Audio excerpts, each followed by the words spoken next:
Good afternoon mga ka-builders. Welcome po muli sa ating munting channel. So ito na naman, nagkita-kita na naman tayo. At ako'y maghahatid na naman po sa inyo ng isang proyekto. Dito po sa Lumina Single Firewall po, 54 square meter. At ito nga po siya. Ipapakita ko po sa inyo yung unit before. Kung saan po ito. Maganda po yung kanyang location dahil nasa front area po ng subdivision yung kanyang bahay. So ngayon, ang plano po namin dito ay extension sa likod, up and down, extension sa side, up and down, tapos extension sa harap na canopy o magkakaroon lang ng isang bubong. Dahil hindi po namin pwedeng galawin yung itsura ng bahay o yung harapan, kaya magbububong lang po kami para sa magiging extension niya. Yan. So, kung basta sasakupin po namin yung property area po niya. Ayan. So, mga ka-builders, ngayong araw na ito, naglilinis po kami. At ito po yung simula ng aming trabaho. Ayan. So, medyo madamo. At saka maganda po yung lupa dito. So iikot ko muna kayo dito mga ka-builders sa likod para makita po ninyo. Yung gagawin namin dito ay extension po ng CR. Dahil up and down po magiging CR niya dito sa taas. Ayan. Magkakaroon po dyan ng CR. Yan sa part na yan. Dyan sa may poste. So extend po namin yan. Tapos ito na nga po mga ka-builders, yung pangatlong araw namin.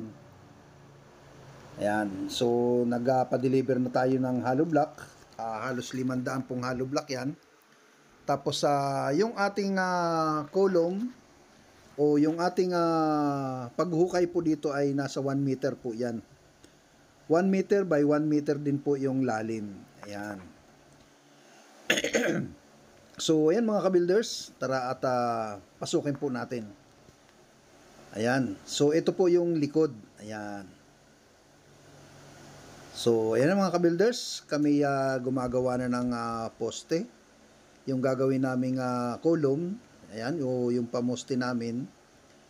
Ang sukat po ng aming column dyan o yung poste ay 20 by 40 cm. Ayan. So, yun mga ka-builders. Yung aming sukat. Yan. So, ito mga ka-builders, kung nakita po nyo yung PVC, yan po yung papunta po dun sa overflow. Ano po yan? Drainage po. Galing sa downspout. Yan.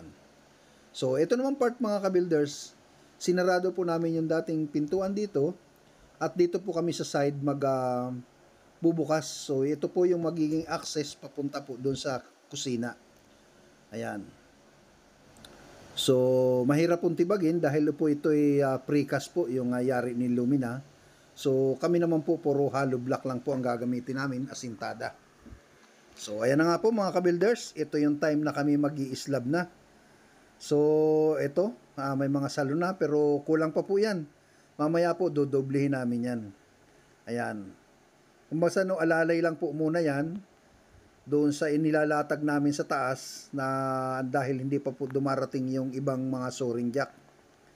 So, ayan na mga ka-builders. Dito naman sa taas, ayan na, tinibag namin dito sa may bandang likod. Gawa nga po ng ito ang magiging CR at ito naman pong part na to yung magiging laundry.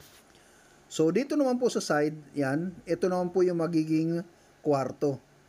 Ayan, so naglalatag na po kami ng matting para po doon sa gagawin naming pagbubuhos kinabukasan. So, ayan na nga po mga ka-builders, habang yung iba ay naglalatag, yung iba naman ay nakapag-aasintada na. So, ito na mga ka-builders, at dinagdagan namin ng suporta, yung pinakatukod po sa forma dito sa taas. So, ayan, naging dalawa na ho siya. So, ayun. So, pagkalaan po ng aming pag-aayos, ang ginawa po namin, ito na kami, magbubuhos na kami. Ayan. So, ready na po kami at doon kami sa itaas magbubuhos po dyan. Dahil nga po sa magiging mahirap kung dito kami sa baba maghahalo, kaya ang ginawa namin, sa taas na po kami naghahalo. dahil nga po sa maliwalas naman po at maluwag dun sa taas, so doon na rin po kami naghahalo. Ayan, ito po. Yan, dahil may access na po o may daanan na papunta dun sa slab na gagawin namin o do dito sa extension na gagawin namin. Yan, so nasasabay po ng kaunting pag-ulan. Pero hindi naman po magiging problema yan dun sa aming pagbubuhos dahil tik-tik lang po. Ibig sabihin parang anggi-anggi lang yung ulan. Ayan. So ito na nga po mga ka-builders. At yung pagtitimpla mo namin, ito po nasa 3,000 PSIO o 2,500. Ayan. So depende na lang po doon sa ginawa namin dahil ang timplada po namin dyan ay 133. Ayan. So, dapat nga po 123 hindi naman kalsada. So, 133 lang po yung ginamit namin, ang ginawa namin. So, ayan mga ka-builders. At ang ating diameter po ng matting natin ay nasa 15 cm by 15 cm square. Ayan, square centimeter po yan. So, ayan, nakalatag na po mga ka-builders yung aming matting at nagsimula na nga po kami ng pagbubuhos.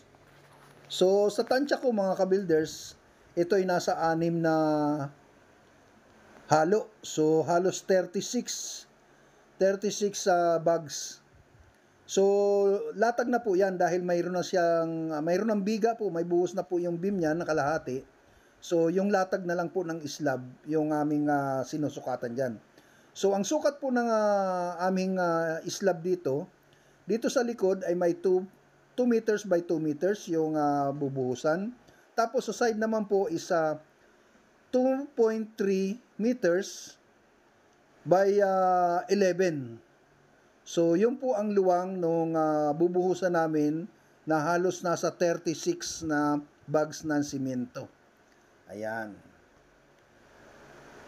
Yun po ang ginawa namin.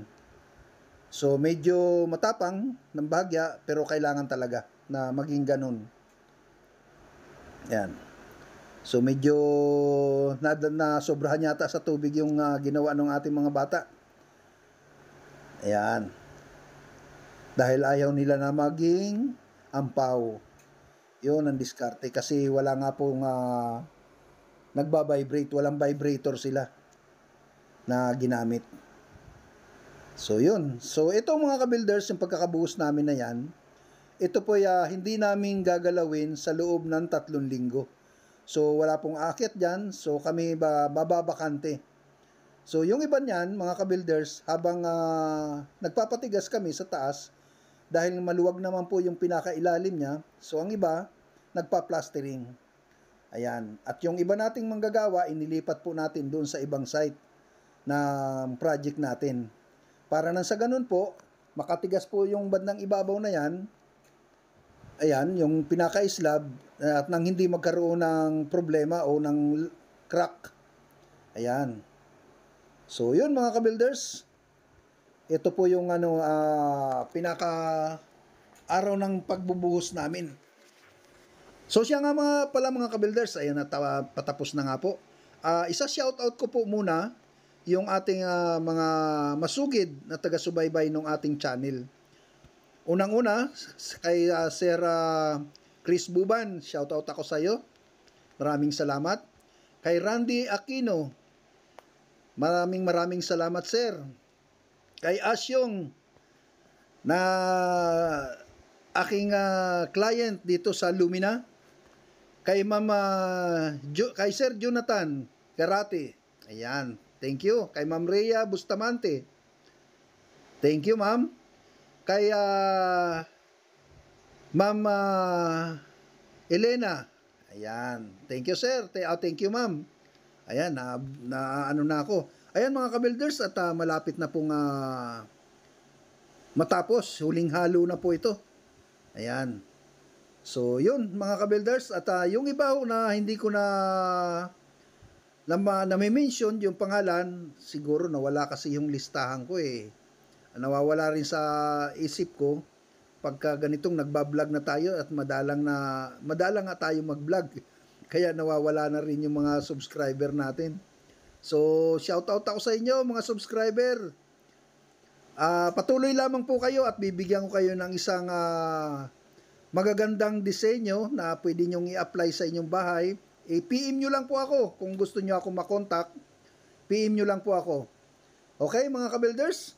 So hanggang po sa susunod. Maraming salamat po sa inyong lahat. So ito na nga po siya mga ka-builders. So habang nagpapatigas kami at ito yung ginawa nung iba nating tauhan. Nagplastering na po sila. Ayan. So okay, malinis na po dito sa bandang harapan. So kapag matigas na po doon, isusunod na namin yon at yung iba magbububong na dito. Ayan. So ito na nga po mga ka-builders. At nakapagpatigas na po tayo. Ayan. So mga ka-builders, hanggang dito muna tayo. At yung susunod po natin na pag-update ng project na ito ay yung pag-aasintada na namin dito sa second floor. Dahil ang gagawin po namin dito ay isa lang po yung magiging bubong namin dito, yung trusses niya. So ilalatag na po namin dyan. Okay mga ka-builders, hanggang sa susunod po. Ingat po kayong lahat and God bless po.